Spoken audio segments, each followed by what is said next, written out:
Hello everyone, welcome back to exams oriented girl. SSC की नई recruitment 2026 अप्रैल और मई के लिए आ चुकी है। एसएससी सिलेक्शन पोस्ट फेज़ 14 की रिक्रूटमेंट है। ये क्या होता है, इसमें कौन कौन सी पोस्ट निकली हुई है, एजुकेशन कितना है, सिलेक्शन प्रोसेस क्या रहेगा और आपका एग्ज़ाम पैटर्न कैसे रहेगा, हर एक चीज़ मैं डिटेल में इस वीडियो में कवर करूँगी। तो ये वीडियो एंड तक ज़रूर देखना। ज़्यादा लंबा वीडियो नहीं होने वाला है, छोटा ही वीडियो रहेगा। तो आपसे रिक्वेस्ट है कि बिना स्किप किए वीडियो देखिएगा और अगर आपके पास टाइम नहीं है तो आप 1.5 या 1.2x में भी देख सकते हैं अपने अकॉर्डिंग। तो वीडियो शुरू करने से पहले एक छोटी सी रिक्वेस्ट है कि अगर आप मेरे चैनल पे नए हैं, पहली बार वीडियो देख रहे हैं, तो चैनल को सब्सक्राइब कर लें। बिल्कुल फ्री है चैनल को सब्सक्रिप्शन करना। और वीडियो अच्छी लगे तो वीडियो को भी लाइक कर सकते हैं, कमेंट कर सकते हैं और दोस्तों के साथ अपने शेयर कर सकते हैं।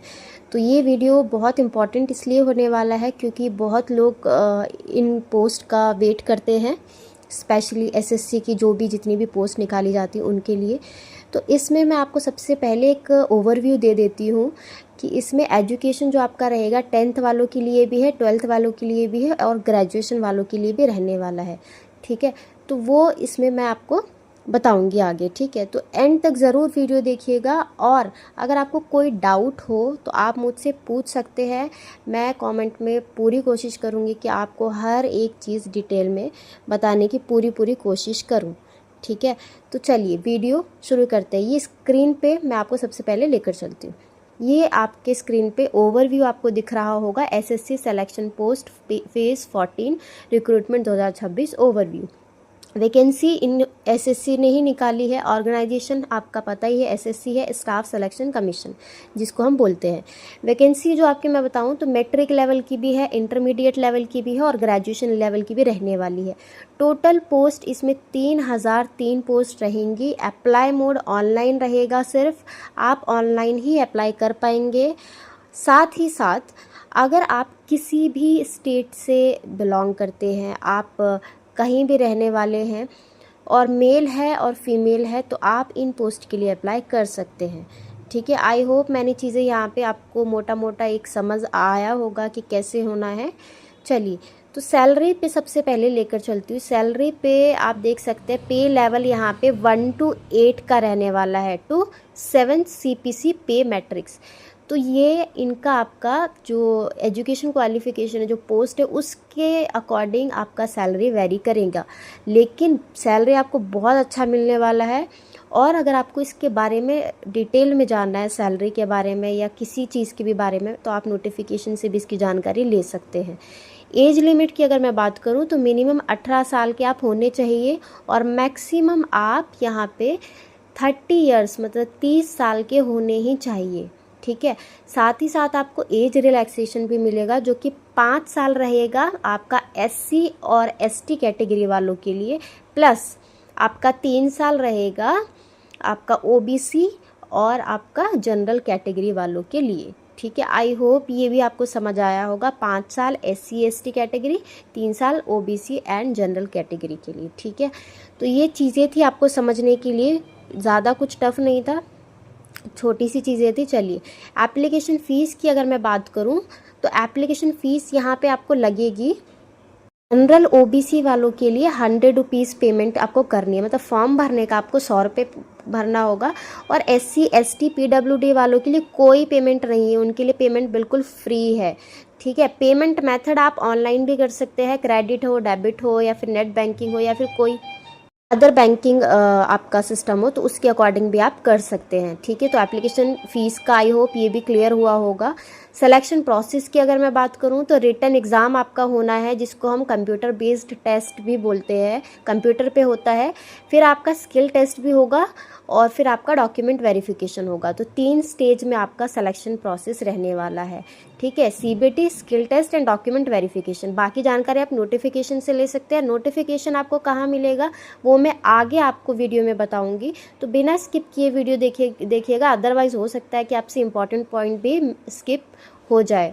ठीक है, चलिए, अभी ये चीज़ें आपको समझ आई होंगी। आगे बढ़ने से पहले अगर अभी तक भी आपने वीडियो लाइक नहीं की तो वीडियो को पॉज करके फटाफट से लाइक कर दो और चैनल को सब्सक्राइब कर लो। चलिए, एग्ज़ाम पैटर्न पे चलते हैं। मोड जो आपका रहने वाला है, एग्ज़ाम किस तरीके से होगा वो समझेंगे यहाँ पे, ठीक है। मोड आपका कंप्यूटर बेस्ड टेस्ट रहेगा, कंप्यूटर पे आपका होगा।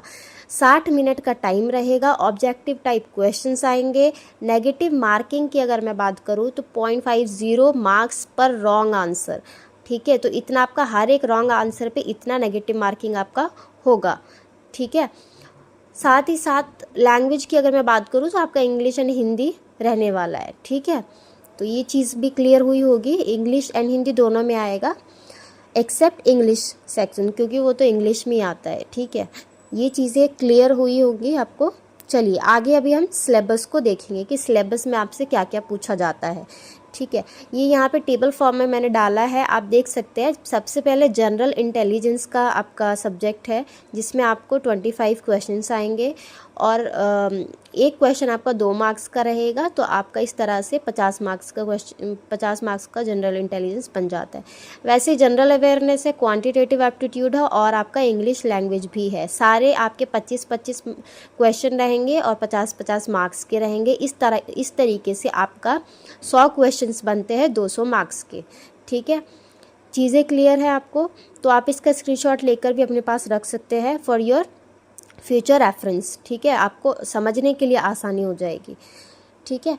चलिए, तो ये चीज़ें क्लियर हो चुकी है। अभी हम देखेंगे एजुकेशन कितना मांग रहे हैं ये लोग, ठीक है। एजुकेशन क्वालिफिकेशन में जैसे मैंने आपको बोला स्टार्टिंग में ही कि मैट्रिक लेवल का है, इंटरमीडिएट लेवल और आपका ग्रेजुएट लेवल। इसमें मैट्रिक जिसको हम 10th पास बोलते हैं, इंटरमीडिएट 12th पास, बाकी आपका ग्रेजुएशन होती है जो कि ग्रेजुएट लोगों के लिए होती है। तो तीनों लोग इसके लिए अप्लाई कर पाएंगे। अगर आप 10वीं पास है, 12वीं पास है, ग्रेजुएट है, सभी लोग अप्लाई कर पाएंगे, ठीक है।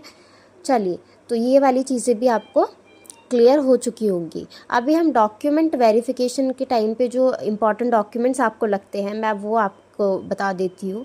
तो यहाँ पे देख सकते हैं पासपोर्ट साइज़ फ़ोटोग्राफ आपको लगेगा, सिग्नेचर लगेंगे, Aadhaar card, education certificate, caste certificate and आपका एज प्रूफ, ठीक है।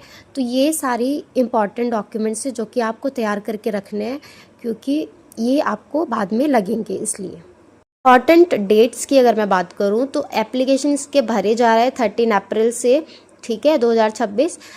और लास्ट डेट फॉर्म भरने की आपकी 4 मई 2026 है, ठीक है। तो काफ़ी टाइम है, 4 मई तक आप इसका फॉर्म भर सकते हैं। एग्ज़ाम डेट की अगर मैं बात करूं तो एग्ज़ाम इसका जून में होगा, ठीक है। तो ऑलमोस्ट आपके पास 1-1.5 महीना है, आप इसका फॉर्म भर सकते हैं। कहाँ पे विज़िट करना है, तो आपने सबसे पहले गूगल पे जाना है और ssc.government.in करके सीधे सीधे डालना है। आपको इनकी ऑफिशियल वेबसाइट मिल जाएगी, वहाँ पे जा कर के आप इसका नोटिफिकेशन पढ़ सकते हैं और वहीं पे आपको इसका एप्लीकेशन फॉर्म भी मिलेगा, ठीक है। कोई डाउट आपको आता है इसमें कैसे करना है तो आप मुझे कमेंट करिएगा, मैं पूरा प्रोसेस कमेंट के थ्रू समझा दूँगी। चलिए, आई होप चीज़ें आपको क्लियर हो चुकी होगी। Thank you for watching this video को लाइक, शेयर, सब्सक्राइब करना मत भूलना। Thank you.